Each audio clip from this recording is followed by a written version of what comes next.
train up a child in the way he should go, and when he is old, he will not depart from it. That is Proverbs 22:6. Welcome back to another episode of Thinking Well. I am Kyle. And I'm Nick. What's up, Nick? What's up, Kyle? It's Sunday. We're recording this on a Sunday, and we usually do not do that. And it's been a long day. It's been a long day. It's been a very long day. But yeah, I'm excited to get into this one as well. Yes, I am. I gotta say, I think my favorite segment that we do, the favorite kind of episode, is probably these Meet the Members episodes. Yeah, there's just something about them. Something about hearing someone's testimony of faith. That's what the Bible is for the most part. It's a testimony after testimony of different individuals, and it's extremely powerful how God works in individuals' lives. No doubt. Well, without further ado, I'd like to introduce our guest today. Today on Meet the Members, we have CJ DeRamus. How are you, sir? I am doing well. How are you guys doing? Doing well, man. Good. Thanks for making the time. Of course. It's been busy, but I'm glad we found a spot in here. Yeah, you've been after a long Sunday. Yeah, dude. You've been a busy guy. You've been traveling a lot. New promotion at work. I'm sure you'll get into that, but yeah. But yeah, we just wanted to highlight you this week and share with us your testimony, your life story, if you will. Sure. I listened to a few of the episodes already on the Meet the Members, so got some idea of some reference. So some reference. But it's funny because I guess y'all started with Zach, right? Yep. Mm-hmm. And so I've got some cool things, talk about Zach, right? He's not here to intervene, so we can say what we want to say. Yeah, you can say whatever you want. No. So like Zach and like you, Kyle, I was also saved at a very young age of around 7 years old. It's like the golden age, man. That's the golden age. That's the 7 years old thing, right? 12 is pretty cool, too.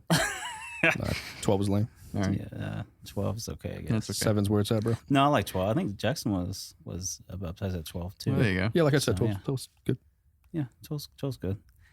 I think, well, here's the thing. And so with the ages of salvation, I heard it in Zach's testimony. I think you talked about it too. And I had the same thing where, without, having the date written down on our Bible and, it was 70 degrees outside of it on a, March 25th of whatever, right? And so without having that, right, you hear all these other testimonies, you're just like, shoot, I don't have any of that. You know what I mean? Like I know I was saved, but and I was told I was saved. I kind of have, some small memories of it. And I remember being baptized even more. But yeah, so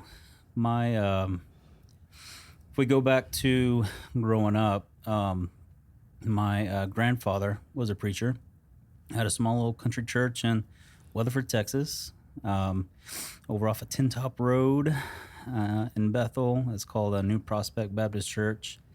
And actually, funny enough, my great-grandfather was a preacher there.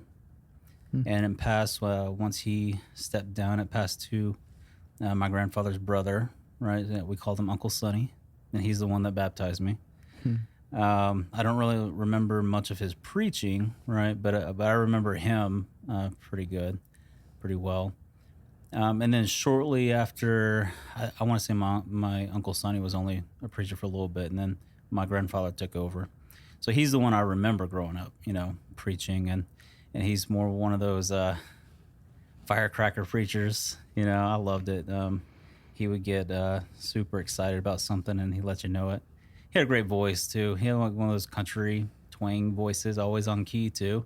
Like all of us, I'm not a good singer, but I'm probably still one of the better ones in the family.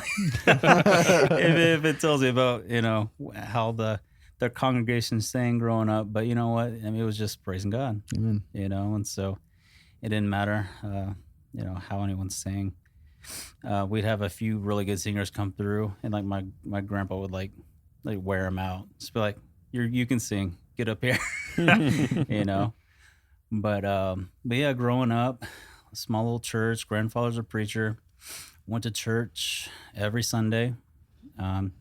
Since that was in Weatherford and we lived in Lake Worth, we didn't really go on Wednesdays. And we usually didn't go Sunday nights either. So we'd spend the day at my grandparents' house, and then they'd go off to church for Sunday night church, and everyone would pretty much go home who weren't very close to the church, right? And yeah, so it was every single day, or I'm sorry, every single week at church. At a young age, my mom always would read the Bible to me, me and my brother. And so I would remember waking up early. Oh my goodness, I hated it sometimes. She'd wake us up at like 6 a.m, and this is like 8 years old, 9 years old, 10 years old, all the way up until probably middle school. We kind of stopped doing it, but she would wake us up 6 a.m, and start reading the Bible, and we would start in Genesis and go all the way through. So I have read all the way through the Bible, but I do not remember it. I should say my mom read through the Bible, and I kind of listened. But yeah, and so, like I said, I got saved at 7. Good times. This church. So it's funny enough. So since we live kind of far away from Weatherford, it was hard to get out to Weatherford on Wednesdays. We actually, I think it was Miss Bennett, Carrie Bennett, right? She invited my mom. It was either her. I'm pretty sure it was her, because they were close at the school. I think Carrie was my mom's aide or something, and so my mom started bringing us here on Wednesday nights, and so we would do Sundays, in Weatherford, and then Wednesday nights here. And whenever I started, it was Nick. We just talked about it. It was Jeff Whitehead. Whitehead was the youth pastor up here. Oh yeah. Yeah. I want to say that was just 1 year, my first year, and I was 6th grade, so I didn't even get to get in like Miss Michelle's class or anything like that. I heard about it, and every once in a while she'll say something like, "Weren't you in my class?" I'm like, "No, nope." I started right at 6th grade coming to this church, so I never got to get in your class. But yeah, Jeff Whitehead. So 6th grade youth group was my very first year here at the church. I know my mom would always talk about how much she would learn, from Brother Jerry, especially on these Wednesday nights, right? And so it just became this is natural. This is a natural fit for the family. We're right down the street, literally a 3-minute drive across Jacksboro Highway. We're here. Yeah. And after Jeff Whitehead, we had Gabe, which we saw Gabe today. Mm-hmm. Right, and so Gabe was my youth pastor for the majority of my middle school and high school. And then Zach came in kind of towards the end, probably, sophomore or junior year or whatever. And, it's funny, whenever I'm talking about my my past, especially in high school, I don't remember a lot of it. Like I remember bits and pieces, but I don't remember how I acted. For the most part, I feel like I was a pretty good kid. I didn't really get in trouble much. And I know for the longest time, I wanted to do something in ministry. I felt called to ministry early on. And just recently, someone on Facebook, not from a high school, reached out and was asking if I had some pictures from my yearbook, my senior year yearbook. And I just recently, like a couple weeks ago, pulled it out. And I had all, everyone's writing in their yearbooks, all your buddies writing it. And I was reading in it, and it was like, CJ, it's a great year this year. I loved our talks about God and religion, and, you're always an inspiration. And so many, probably half of them had God in there somewhere about me talking about God. And I don't know, I don't recall that being a specific thing to do. Mm-hmm. I don't know if it was just like it just came naturally, because, I was in church quite a bit and things like that. But that was cool. That's kind of cool to see. I was just like, huh, okay. So I didn't start making mistakes till after high school, But no, that was kind of cool. Yeah. From there, end of high school, actually, I came back from camp, and shout out to camp too. So camp was also one of those things that kind of set me on the right path early. I remember surrendering to ministry early on, or at least having that conversation with God. Him just convicting me at camp, saying, "Hey, there's something more for you," right? And it was after camp my junior year that I was, super convicted about needing to do something. That God was calling me to something, right? And then I got home from camp, and I went into work. I worked at a little Mexican food restaurant over here. It was called Dos Pericos. It's really good food. And there was a girl sitting in the booth as soon as I walked in. Gorgeous. Beautiful girl. I walked straight to the back. I'm like, who is that? And one of the cooks is like, oh, that's one of our new girls. It's her sister. Her name's Chelsea. I'm like, oh, okay. Her name's Chelsea. Got it. And I mean, the rest is history. I mean, I tried my best, every avenue I could think of to get on a date with this girl. Man, I tried. Mm-hmm. And we finally ended up going out on a couple dates, and things grew. And, I met the love of my life my senior year in high school. So there's some really cool things to be said about finding your one and only that so early, Mm-hmm. How was that dynamic like for in the youth group? Like, did you bring her to church at the time? Oh my goodness. What was that Were atmosphere you prompted like? to ask me that question? Nah, dude. Stop the noggin. Okay. There's a crazy story about that too. And I don't know if Chelsea will want me to say it. But so Chelsea, before she met me, right, got into a little bit of trouble. And she was a good girl too. So this was like the one time she had ever gotten in trouble, right?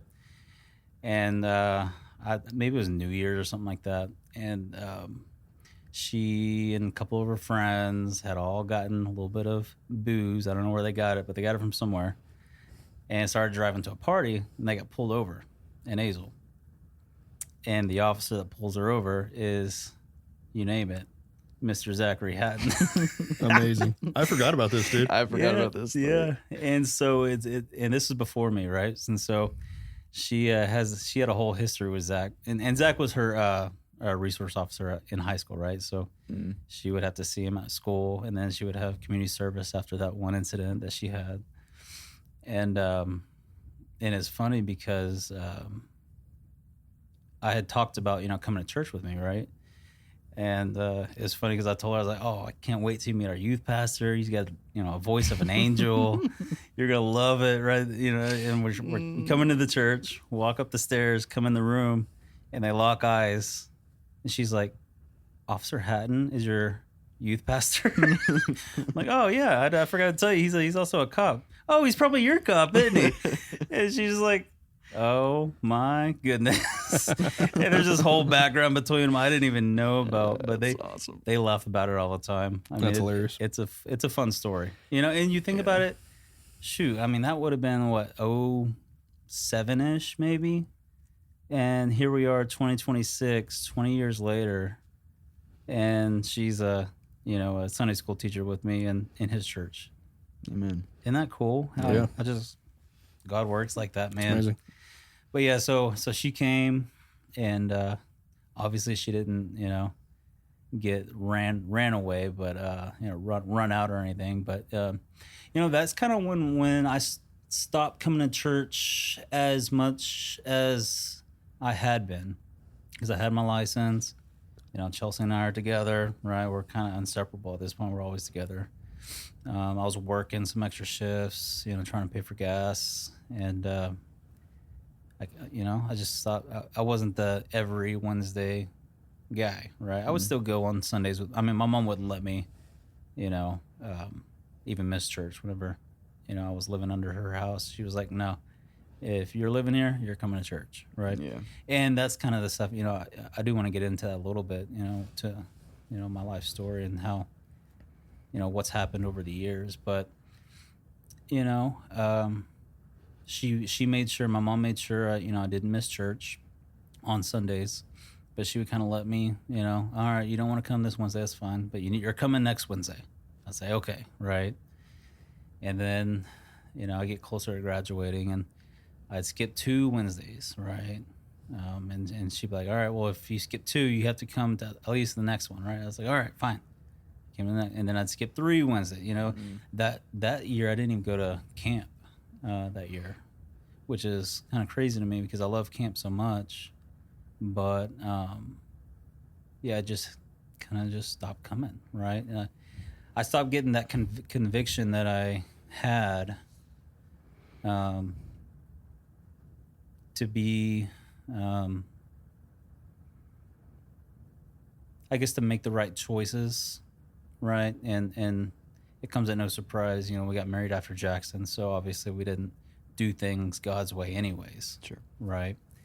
But that happened earlier than what God wanted, right? And so I think when you add in, a relationship and doing married things that married people should be doing, and you not being married, right? That can put a wedge between conviction and your life, right? And what you're paying attention to, right? And instead of paying attention to God, I was paying attention to a person, right? Or a relationship, Sure. or whatever it was, right? And not to say that relationship wasn't great, because it was. I mean, we're still together now, almost 20 years later. But it shouldn't have been it should have been my my relationship with God should have been my number one, not my relationship Sure. with my girlfriend, right? But yeah, I mean, I was still other than that, I was still going to church on Sundays, so that wasn't too bad. I just kind of hung up from Lake Word Baptist. It was if I felt like going, I'd go on Sundays, and that was pretty much the only church I got. And then eventually I moved out pretty young, and the first time I moved out, Chelsea moved out with me, and we both leave our homes and start living that married life by two unmarried people, right? And then you get this freedom, right? And you start to say, okay, well, now I'm not living under my mom's roof, so I don't have to go to church today, right? And so we just kind of started, falling away from church, even my grandpa's church, right?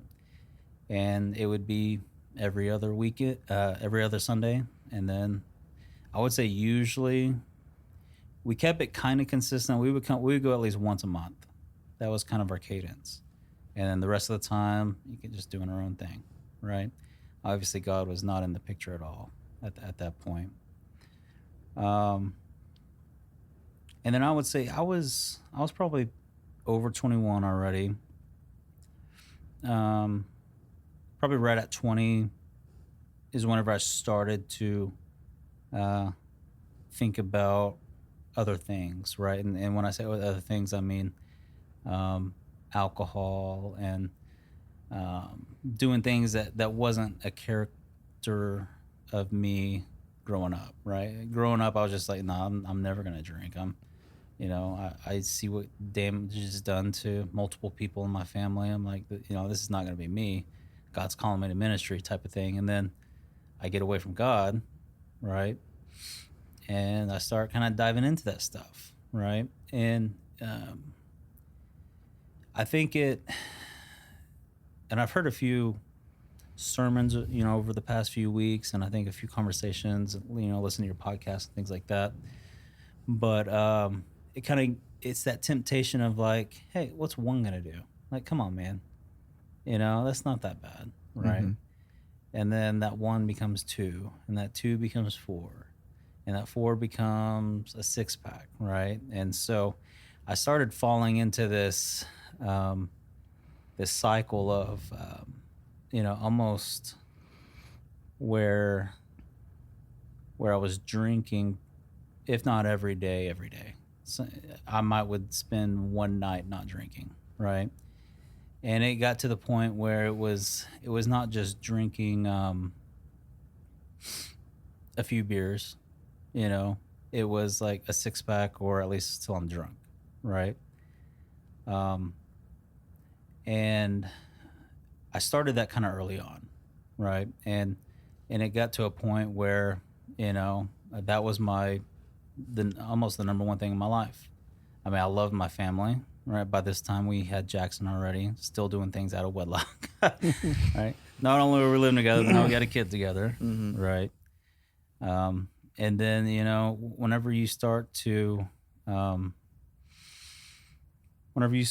give into the world and into the things that the world wants, you start to have the same problems as the world, you know. And then, I mean, me and Chelsea were fighting over everything, and whether it was finances or you know, me coming home late at night, the way we were raising our son, to, you know, you name it, right?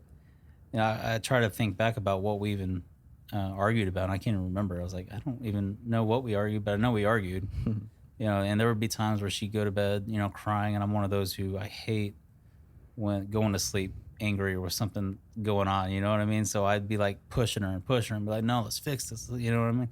And we get okay, go to sleep, and the next day would be a whole new issue, right? And I just remember that being a stressful life, right? And yeah, it was interesting. I mean, to tell you the truth, I mean, I it's been so long since I've left that life that I try to like remember back on the things that happened and the things that we did, and it's, I mean, I don't even want to remember it. You know what I mean? And so it's hard to go back and really think about some of those things, but yeah, and there came to a time where me and Chelsea were actually in Colorado, and I was like, you know what? We'll fix our problems. It's because we're not married. That's the issue. Not my drinking, not me going out late and not coming home till 2 or 3 in the morning, but it's because we're not married. Why don't we just go to the courthouse, get married, and that'll fix all of our issues? So we did it. We went to the courthouse in Colorado, got married, and this was in 2014. Got married, and lo and behold, that didn't fix the problems. Who would have thought? Yeah, who would have thought that, right? So, and that was September of 2014. And we got to probably about February. I think if I go back and I'll look, I can pinpoint the day that I reached out to Zach, but it was around February of 2015. So we're talking about September, October, November, December, January, 4 months, right? There was a weekend where, you know, I hadn't been drinking, and so everything was kind of easy and cool. We hadn't been fighting, and she kind of sat me down, and she looked at me, and she's like, I think we just need to go ahead and go our separate ways. And I was like, what? This weekend's been awesome. What are you talking about? We haven't fought once. You know what I mean? And that was kind of the reason she went ahead and brought it up then. She's like, no, this is why I want to bring it up now, because there's no issues going on. We're not in a fight. This is something I've been thinking about for a while, and I think we should go ahead and split up. And I tell you, my heart just hit the ground. I mean, it's a feeling I had never felt in my life, and I never want to ever feel that again. You know what I mean? And it was almost a realization of like, hey, you are about to lose everything. If your family's not the most important thing to you right now, then you better buckle up and change, right? And so, I mean, I like got down on my knees and begged for her to give me just one more chance. And we've had these conversations before, right? She had never brought up the, you know, it's time to go type of thing. But she's like, I can't be with someone who's going to be like you. You know what I mean? And I didn't even know who I was. You know, I mean, you give in so much into this world and into temptations and into these things that God saves you from, and it turns you into a whole different person than who God wants you to be. And no doubt, I'm a different person than who she met in high school. You know, I wasn't even drinking in high school. I probably maybe tried one like Jello shot in like high school. That was like the furthest I'd ever gone. I was like, no, I don't like this. We're good. And so that's the guy she married. I mean, that's the guy she got with, right, in high school. And so I don't know who this person was, but this other person, who she was now married to, was not who she wanted to be with. And I mean, I can't blame her. I mean, I gave her a horrible life at that time. And so that was kind of the pinnacle of my testimony, of just me on the floor, knowing that I'm about to lose my family and I need something. And I tell you this story first to kind of tell you how God works, right? So a week before this day, my mom has been trying to get me to come to church forever. I mean, it was getting to the point where I probably wasn't even going once a month. And when I was going hungover. You know what I mean? And so she finally, and I don't know what made me do it, but she finally got me to come. And I came on a Wednesday. And lo and behold, we walk in, and Zach's now the associate pastor. And he sees me. He says, "Hey, CJ, what's going on, man?"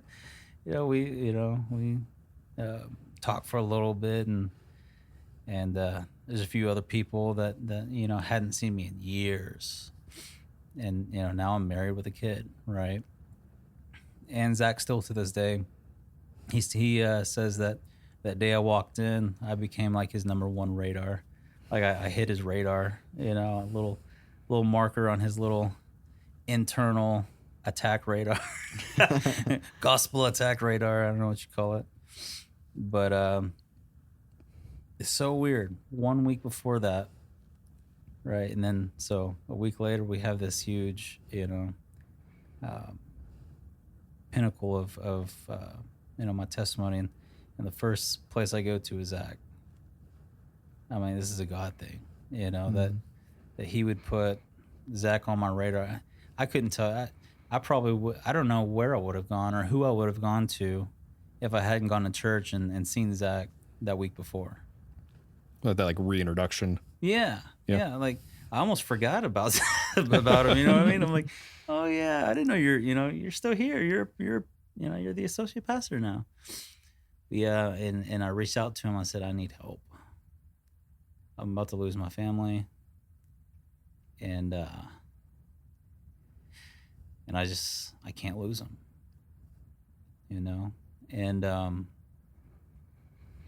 And he told me, he was like, well, yeah, if you want to make a change, he's like, I can meet you. I think he said at 6 a.m. Every week, and we start going through the Bible, or whatever, right? And so, and this was before I joined the church, right? And so he's just meeting with me, right? And this was every week. We'd meet at 6 a.m. and we go through the whole week's hear journals, right? Those hear journals he always talks about. And I start to get under God's conviction again, and I start to hear truth and understand that, hey, this is a 180. I mean, I was headed for destruction, as temptation and sin always does, right? And now, I'm doing my best to get right and to change from this person that I didn't even recognize anymore, And yeah, so I mean, me and Zach, it was probably a good 3 or 4 months of us meeting, and I had started going back to my grandpa's church, right? And so I'd be going there, and on Wednesdays I'd come here, and so I was getting back in the Word, getting back into church, getting some accountability in my life. And Chelsea was doing the same. I was at home studying, she was studying. I mean, honestly, we both became two different people under God, of who God wanted us to be. Right? I mean, I can't even remember the last time we've even had a fight. I mean, me and her, I mean, I feel like we're like those people who know exactly what each other's thinking and trying to say, like in this crowd, and we can have like a whole conversation and know exactly what we're talking about. You know what I mean? And that's how it. I mean, that's how it's been for so long, and it came to a point where Zach sat down with us and at his old house before he got this new one, and he looked at us. And he was like, "So, what's the plan, man?" I'm like, "What do you mean? It's going great." He goes, "Yeah, but you're half the time at your grandpa's church. You're half the time over here at this church." He's like, "Which church do you belong to?" I'm like, I don't know. Can't I just do what I'm doing? This is working out great, you know? And he goes, "No, man, you're church homeless. You gotta have a church home and like start serving and invest and like, you know, glorify God through it." Right. And so I was like, yeah, I mean, you know, it was a whole night. Right. So I'm sure there was a whole lot more said, but he got through to us. And so we were like, you know, it makes sense. We live close by, you know, Lake Worth. We can't make it to Wednesdays at the other church. And I guess, you know, we'll pick a church. And that was a hard decision too, because it's hard to leave a church that your family, pretty much my whole family went there, right? Yeah, sure. Not only my grandpa's a preacher there, but my aunts and my uncle. My uncle was a deacon there, and he was the song leader there. There's deep roots there. Yeah, for sure. Deep roots, right? That's where I was saved. Yeah. Right. And so that was a really hard decision to make, was leaving my grandpa's church and coming to this one. But I mean, looking back now, right? You can see the whole, you know, landscape of everything, right? I'm like, I would not be as rooted into ministry as I am now if I hadn't moved. You know what I mean? It would have been the same thing. You know, go to one church, go to another, and don't really set roots into either one, right? Yeah. And so that's what I did. I moved my membership here. Chelsea got rebaptized here. There was some scriptural things, I guess, with the other church she had been baptized at, and so that we got that all finalized here. And me, Chelsea, and Jackson joined the Lake Worth Baptist Church. And yeah, I mean, me and Zach continued the whole discipleship program. I mean, there's a couple times we would have like 8 or 10 guys with us. I mean, it grew fast, right? Yeah, I think I attended for a while. I think for a little while. It was Panera for a while. Yeah, Panera. Yeah, I remember that. Yeah. Early morning Panera. Yep. And that's whenever we switched to Saturdays. Oh yeah, I remember that. Yeah. I like that one a little bit better Early than the 6 Panera, o'clock. yeah. So me and Zach would meet at 6 a.m. at Chick-fil-A, like on a Tuesday usually, or something like that. That was so early. Man. 6 a.m.'s early, bro. Gosh. That's like a 4:30, 4 o'clock wake up. Yeah. That's early, dude. Yeah. And then I went straight to work after. So we do our little discipleship and then go straight to work. But yeah. And I would say after I wasn't at the church long actually before I, you know, God, once you're in God's will, once you're doing the things that God wants you to do, right? And he starts aligning your desires with his desires and his will becomes apparent, right? It was apparent that there was something bigger that needed to happen with me in my life. And it was one of our missionaries. I want to say it was our missionary from England was here. And I don't know that for sure, but I'm pretty sure that's who it was here. And he preached this message on like promises you had made to God, or like ministries that you fell at, and like getting back on and not quitting and trusting that God's ways better even in the failures, because he knows what's best, and he's designing the whole thing, and you're just along for the ride and just to trust him and go, right? And so I had remembered back in like high school, I was like, I was supposed to surrender this during this time, and I didn't do it, and I went through this whole backslidden life for so many years. I was like, there's no way, right? And God's just like pounding on me. It's like, no, you get your butt up there. I have more for you, right?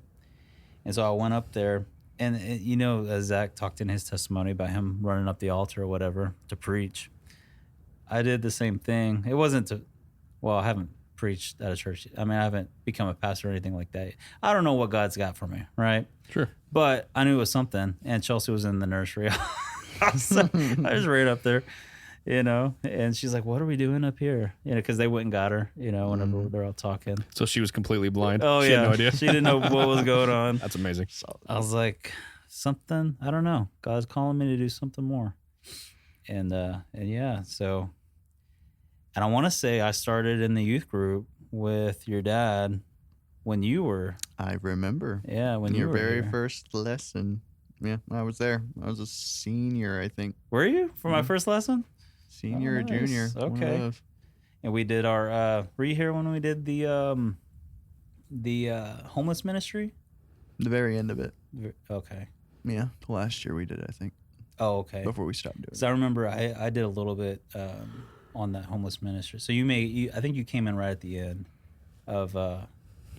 So I've been helping with the youth group for a little bit with Ryan on all that homeless stuff. It was after all the excitement stories that came from the homeless Oh, ministry. yeah. I got Yeah. the boring, I guess. You didn't get the good stuff? I know, I didn't. No? I didn't get that stuff, but Oh man, it got crazy out there. But it was fun. no doubt. It was fun.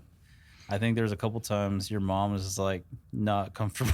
It's sketchy, dude. It's sketchy out there. And it's just like me and a bunch of kids just walking through this field, bunch of homeless people. I'm like, looking back, like I think your mom took a picture, right? And she posted it. And I'm looking at it now, like it'll hit the memories every now and then. I'm like, that's crazy. Mhm. I may have been carrying, but that was it. And I was like 26. Didn't even know how to use a gun, probably. There was a bunch of kids inside of this homeless camp. Crazy stuff happened. But yeah, I was helping with the youth group. And then Roger and Shar was getting close to their, exit to the children's ministry. And I started, me and Chell started becoming a Sunday school teacher full-time every Sunday. And I tell you what, and you could probably speak to this from preparing your messages, Sure. and you too, right? I learned more. Well, there's two caveats to this, right? But I learned more preparing these Sunday school lessons than I ever did, like just going to church. I don't know what it is. You have to dive into it to a whole different level to teach it. Yeah, you're forced to go deeper. Yeah. And so, yeah, that's probably the most I'd ever learned is teaching second grade Sunday school. It was awesome. And our church in Weatherford didn't have all of the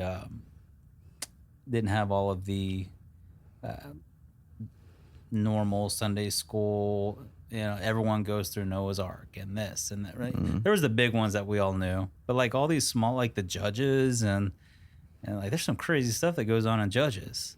You know what I mean? And like getting into like the feeding of Jesus' whole ministry, right? I mean, we hit a couple of the big spots growing up, but we didn't go in deep into it, And so going deep into it with all these kids, man, it just lit up my whole world. Like the Bible came to life, once I started teaching all these kids, all these Sunday school stories, and I loved it. I still love it. Today I kind of went off script and got a little got down and dirty with some of the gospel message, pounding it in. Well, it's that age. Preachy. Yeah. I mean, we talk about that age. I mean, it's like right on that cusp of like really being able to understand the faith Mm-hmm. and do something about it. So I mean, I think it's one of the most important classes we have. Oh, It's, yeah, it's I a agree. big, it's a big transition class, that one. Yeah, yeah. And and it's interesting because the second and third grade I was in for the longest time, and now they pushed me up. I don't know if they're trying to just keep pushing me up. I don't know what's going on. I think there's some strategy going on behind the scenes that I don't know about.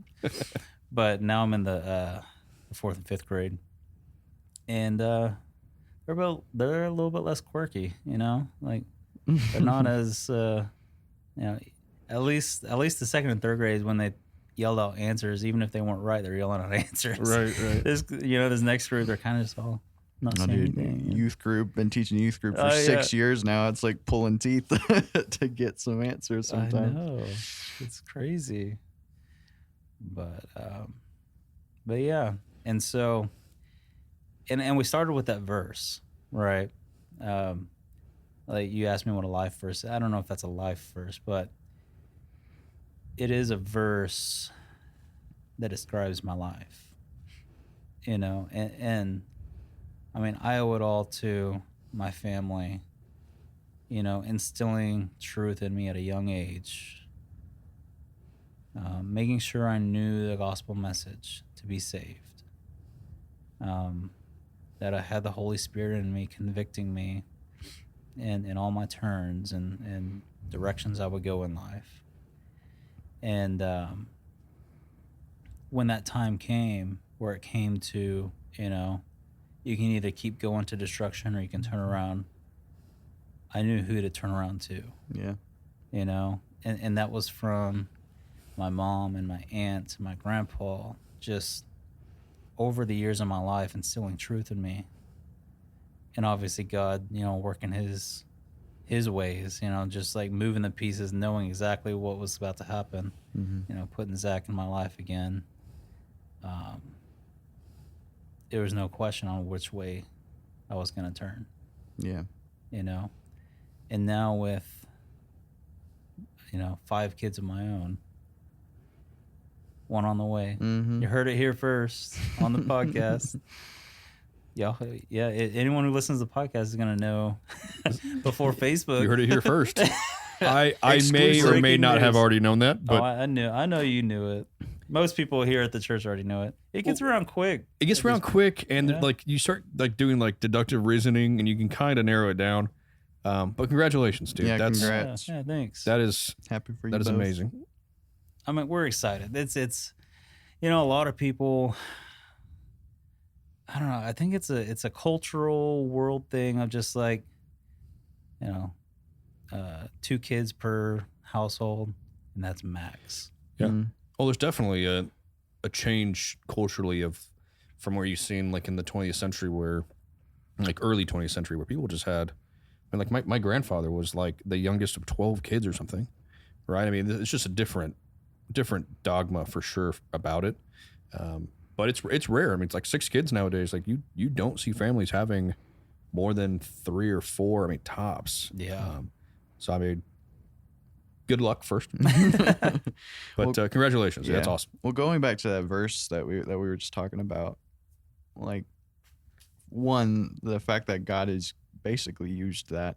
I mean, even your own mom, just even when you were backslidden, was still reaching out to you to, Oh yeah. and which praise God for moms like that, right? Amen. Yeah. But like this is instilled in you, and I think this is a great verse for any parent, which like for you guys, 5, 6 kids now, mm-hmm.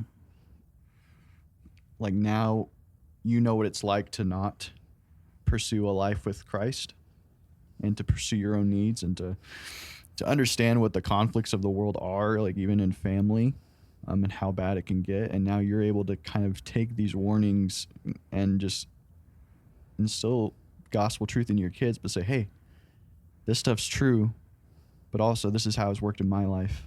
This is how bad it got for me and your mom in this time. I don't want that for you. And I mean, your kids, I only have Jackson in my class now, but the rest of them, they are all great kids. And I know they got great parents Mhm. who are like, even we're talking about, just how it truly is 180. When you're talking about just the early parts of your life that were troubling, I can't see it like now, like, and that's just all faithfulness in Christ and what God has done through you. And that's what I like so much about these sort of testimony episodes, because when someone is so faithful and just maintains that, Kyle, kind of like what you were talking about this afternoon in your first sermon, fighting for that faithfulness and just maintaining it. Mm-hmm. It just makes the testimony more powerful, because it's like, yes, this is how bad it got, but now look how great God has been, because not of anything that I've done except be faithful and obey. Yeah. Submit. Yeah. Well, it's a crazy 180. Like, we keep saying that, but it's just how God used Chelsea in your life. Mm-hmm. Because, like, I mean, both you guys, admittedly, weren't very engaged in church at that time. Oh yeah. But God still used her to, like, kind of pull you out of that and say, hey, like, here's the ultimatum. Like, hey, it's me or the booze, right? That was kind of like the dichotomy there. No doubt, looking back on it, God used her to, perhaps just kind of set you slightly on a different course. Without that, I mean, would you have reached out to Zach? Probably not. No, definitely not. Right? I didn't want to leave that life. Yeah. Well, and it's just like, and then, like you said, a week before, I mean, like, your mom got through to you somehow, some way, and got you back in church, and you put, and then even when you're here, Zach interacts with you in a way where when crisis happens and it's going down, who's the first? I mean, you remember that, right? There's like, who's the first person you think of? Well, I saw Zach last week.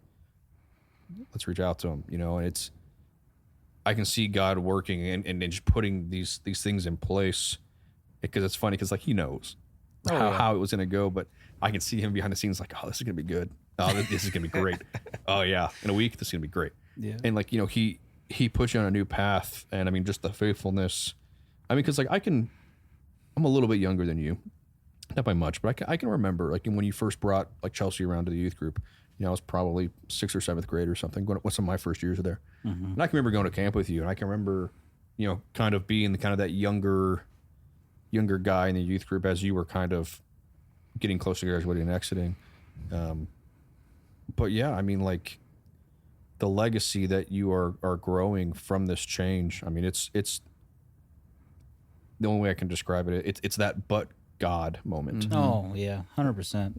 And actually, I'm glad you brought that up, because, I was gonna try to, there's so much that goes on. I didn't really even know where we were gonna go, right? So I was just kind of like, man, this would be good. This would be good. This would be, Yeah. you know what I mean? But it's hard. More natural that way. Yeah. It's more I mean, just kind of talking through it. But honestly, I mean,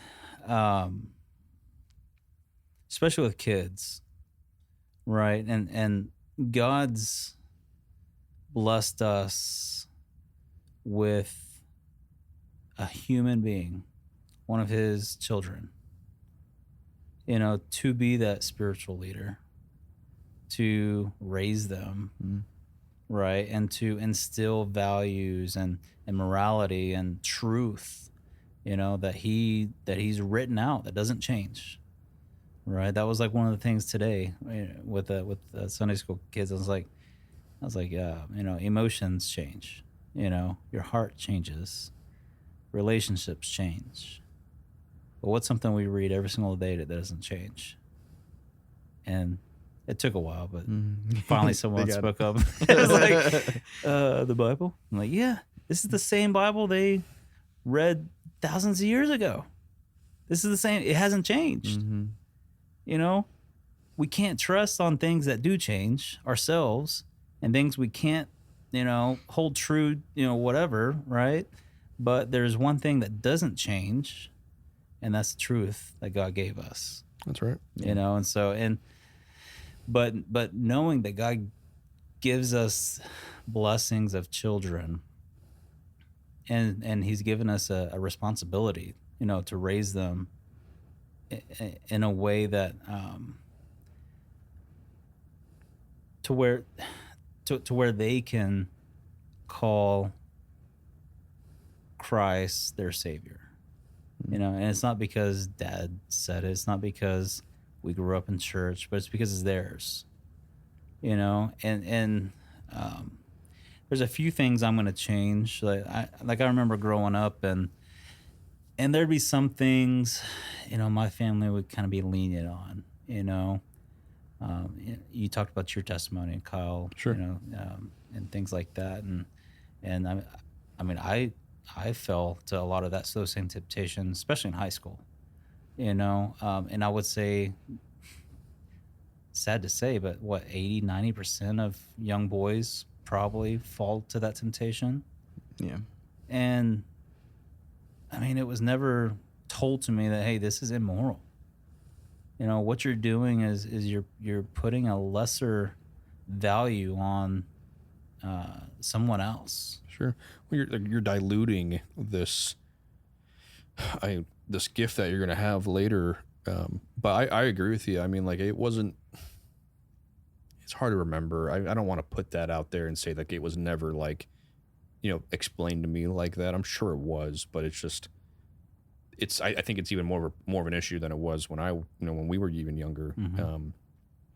So yeah, I mean, like. I mean, you have boys, I have all girls, but I mean, like, it's Yeah. still going to be something that I'm going to bring up and say, hey, like, you can't hide your kids from it. No, you can't. But Because, like, it's going to be there. So, like, you got to, like, toe that line a little bit. But, Mm-hmm. like, I don't think we should ever, as parents, like, shield our kids, not from sin, but the consequences of sin. Like, you have Exactly. to, you have to Yeah. explain to them, like, hey, listen, like, I'm not just telling you you can't do this because, like, I'm this big, bad, High and mean. mighty. Yeah, like no, whatever. like, this is the killer. This is the destroyer, and I'm trying to save you. This is my job to point you in the right direction. Yeah. And I think kids need to know that. Mhm. And Yeah. there's a balance, certain ages, certain things, right? But I mean, I think kids need to understand that, like, hey, like, there is a reason behind this. Like, I'm not just doing this to assert, you know, my authority over you. Mm-hmm. There's real danger out there, and I think if we're talking about like something like this in particular, like, I mean, the ages just keep getting younger and younger I know. that kids are exposed to. Mm-hmm. Let's call it images or whatever that they're not supposed to be seeing, or anyone's supposed to be seeing. Well, and the And- temptation becomes greater, right? It starts off with, you know, a website you shouldn't be on, or whatever, right? Yeah. And then it starts off with, well, you happen to be alone with this girl, or whatever, right? And it just keeps growing. And a lot of times it's expectations of the culture.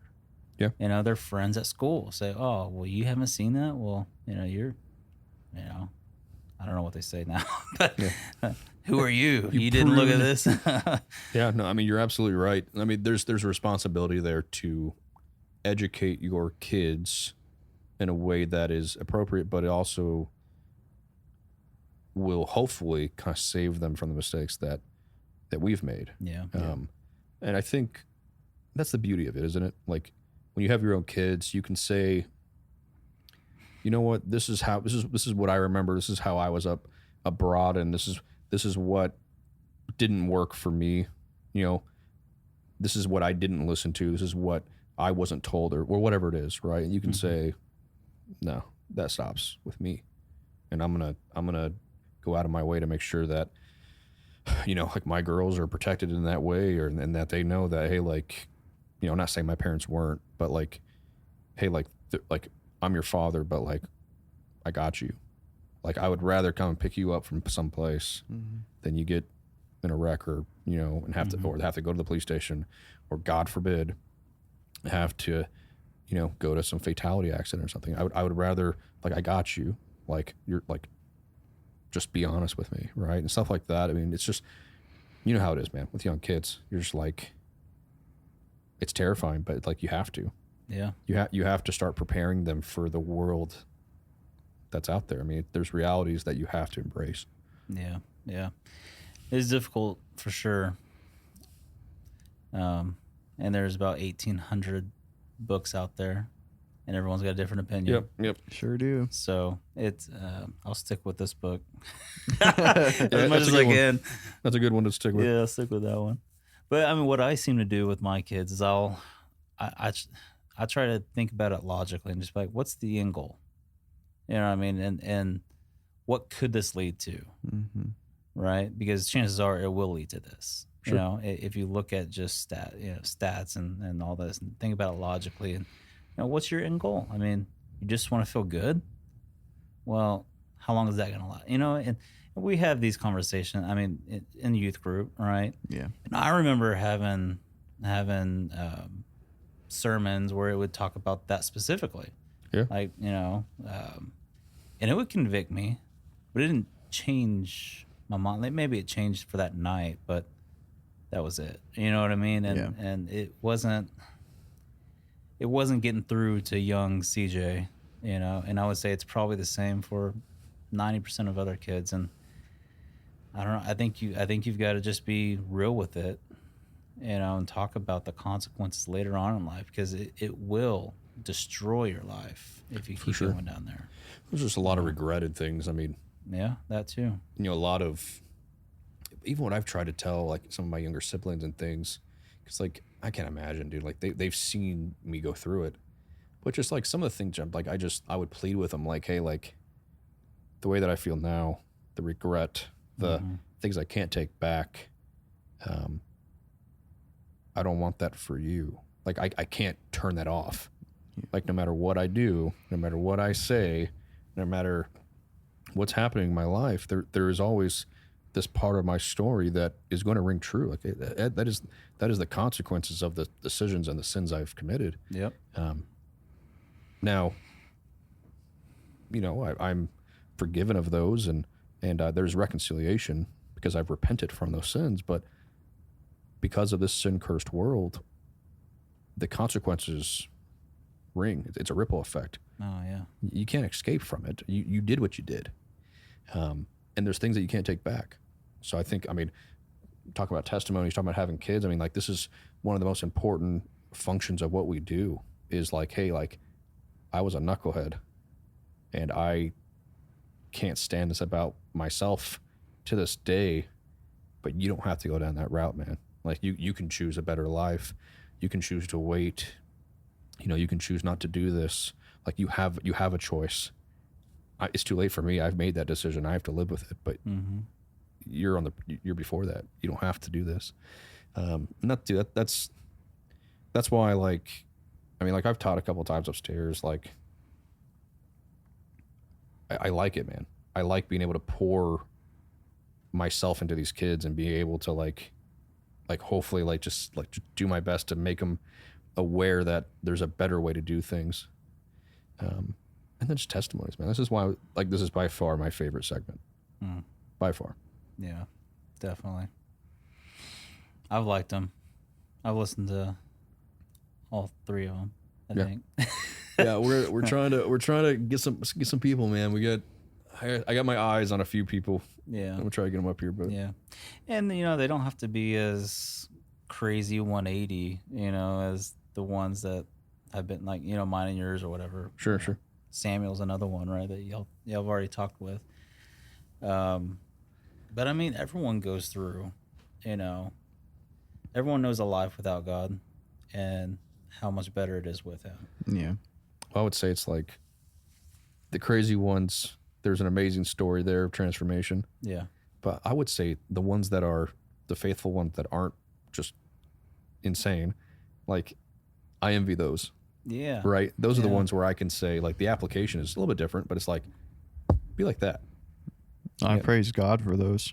Yeah. Well, I see that in our church. Like, I'll look at, Gracie and Alex, right? That's a good one. I like if I want to point towards, like, a couple or something, and there's a few of them in the church, right? Where Cam's a good one, maybe. Sure. Right. Yeah. Cam and Olivia, right? Got married young and stayed in church, and same thing with Gracie and them. And like, I want to look at, like, these examples in our church, and point my kids to, hey, there's one life you could take, and there's another life you can take. Right. You know what I mean? And you have to be the one who owns your decision, but one is much easier.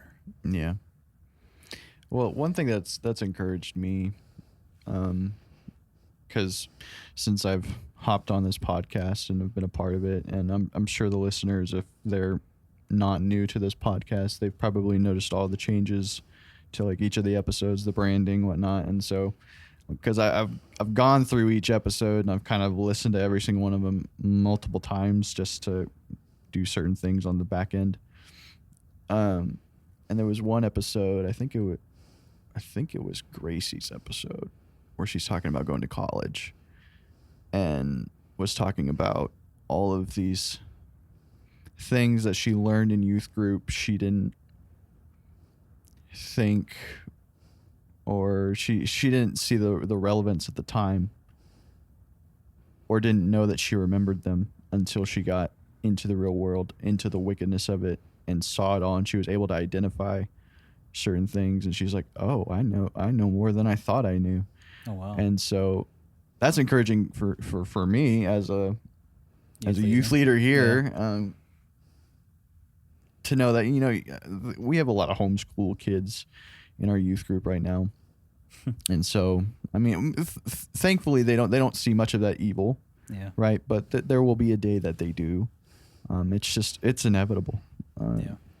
For all kids, and, you know, and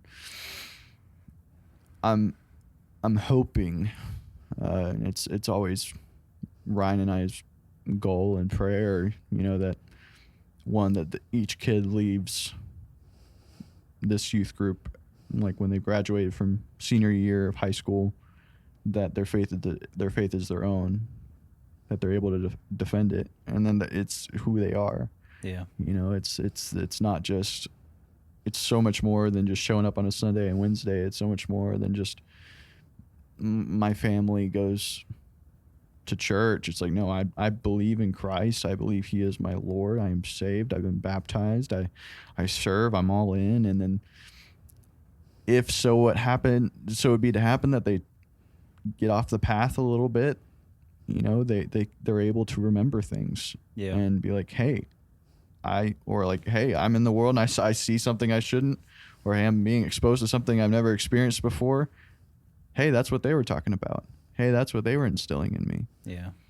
And so that's encouraging. And that goes with parents too, in raising your kids. Cause I mean, I don't have kids yet, but you know, Ryan and I only get so much with the kids. You guys, like you and Chelsea, you only get so much time with your kids in class. Mm-hmm. The rest is for the parents, you know? No, you're 100% right. The world's going to have way more time with your kids than your Christian church teachers will. Yeah, agreed. And even going even further, you know, obviously it's got to be, you know, the salvation is number one thing, right? Right. But going as far out, because I didn't know this until I started attending this church, about how God's glorified through the church. Mm-hmm. You know, I'm just like, you know, as long as I'm going somewhere involved in something, it should be fine, right? Well, no. I mean, if you dive into it, Mm-hmm. you know, you need to be, you know, like just like Zach says every single time we're about to baptize someone, you know. It's so good, though. Save It's so people, good. they become baptized people, baptize people, and they become Church people. church people, serve and people, serving yeah. people. Yeah, and I think, and I've already texted. I think I texted Zach this. I'm gonna start really working on like Jackson and eventually Leo. Once they get up to a certain age, to find something for them to serve in. Yeah. You know, something. Because I feel like, and I've seen it, and I'm seeing trends, especially in our church and other churches, that those younger people who are involved in some type of ministry feel like they're part of the whole. You know, they're just involved. Mm-hmm. You know what I mean? And when you feel a sense of like, I'm part of this. Yeah. You know, this is also, you know, God's using me for this as well. Yeah. You know, I 100% am like with I you agree on with that. I think there's so much truth in that. I think that's the call. yeah, You know, you're like the time for serving for kids. It's not like when they're adult. mm-hmm. You know, No. like that. I mean, that's what we should be doing with our kids, and especially once they start getting, you know, to like middle school, high school, once they, you know, are a little bit more matured-ish, to where they're able to serve responsibly. I think that's super important, because the ones that aren't, the ones that, and of course, when it comes to kids, like us adults need to take the responsibility of trying to plug these kids into something, because like, let's be honest, kids are not always going to put the initiative forward to say, hey, I want to try this. No, you got to propose something to them. Yeah. And we should encourage our young guys to do it. And I think there's real truth in that. I mean, I'm a product of that. I'd say Bryce is a product of that, and so many others. You look at all those girls, like Mallory and Ashlyn and Kennedy, that whole crew. Whole crew. They were serving in the nursery, still in high school. Yep. Yeah. You know, there's definitely a correlation of like getting plugged in early, and then this like retention after high school that you see. Yeah. And I think you're absolutely right. I mean, it's when you feel part of a system, when you feel part of something this big, there's a pride that comes along with it. But like a righteous pride, like, hey, like I'm like, it's yours too. Yes. Like I am proud to be a serving member of Lake Worth Baptist Church. And no matter what's happening this weekend, you will find me here at 8:30, 9 o'clock, whatever it is, doing this, because this is my job. Yeah. Right. And I love doing it. And this is how I serve the church. And, you know, like there's no doubt in my life that like playing music or you know, now security. I mean, like I'm just like at this point, I'm just trying to get involved as much as I can. I think you and I are in almost just as we're probably in every ministry together. I'm just trying to get as like involved as I possibly can, because like it's been a foundation of my life that like I can't afford to neglect. But I agree with you, man. Like our testimonies are similar in the fact that we had solid doctrine taught to us at a young age, and it's the foundation is so important, because hopefully, like eventually you're met with this rock bottom, this ultimatum moment where you have to make a decision, right? For you, it was your wife getting a hold of you and saying, "Hey, man, like you need to choose." Yeah. You know, for me, it was, you know, hey, we're expecting our first daughter, and what kind of man are you going to be, right? Like, what kind of father are you going to be to this child? And then when you make that decision, where do you go? Well, if you have a foundation, you know, in a church like this, and you have, you know, solid biblical teaching and people of the church that love you, and are willing to, you know, reconcile and take you back and pour their life into you, that's easy. Yeah. You know, it's, you turn from it, you repent from it, but you have this system, you have this family that was just waiting for you to do it. Yeah. You know, and you get plugged in, and I mean, it's been amazing, man. It's been amazing to see like your growth with your family, what you're involved in here. I mean, you're an inspiration to me, man. Like, I mean, being a slightly older kind of guy, kind of doing things a little bit ahead of me, right? Yeah. I just love to see it. Thanks, guys. No, it's been a journey, and it's always, you know, it's never easy, you know.